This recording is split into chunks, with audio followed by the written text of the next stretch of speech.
Attention deficit hyper active disorder. ఏంటిది? ఒక రకమైనటువంటి రోగం.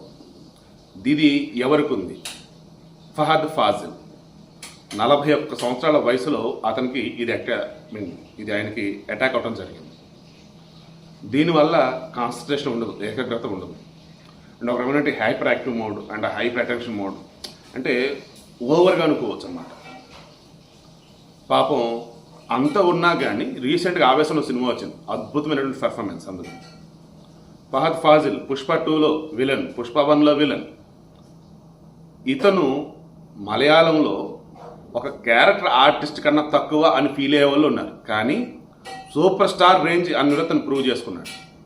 సో వీడికి మెయిన్ ఇంటెన్షన్ ఏంటంటే, మనకి ఏదో హెల్త్ ఇష్యూస్ ఉంటాయి, ఏవో ప్రాబ్లమ్స్ ఉంటూనే ఉంటాయి, వాటిని ఓవర్కమ్ చేసి పాజిటివ్ వేలో అడుగు కనుక ముందుకు వేస్తే ఖచ్చితంగా మంచి పొజిషన్లో ఉంటాం అని చెప్పడం కోసమే ఈ ఫహద్ ఫాజిల్కి సంబంధించి ఉన్నటువంటి ఈ డిజార్డర్ ఏదైతే ఉందో దానిని మెన్షన్ చేస్తూ తనకున్న సమస్యని బయటికి చెప్పి, ఇలా చాలామందికి ఉండొచ్చు, వాటిని ఓవర్కమ్ చేయండి అని తను చెప్పిన విధానం ఏదైతే ఉందో అది నాకు నచ్చి ఈ వీడియో ఇస్తూ ఉన్నాను.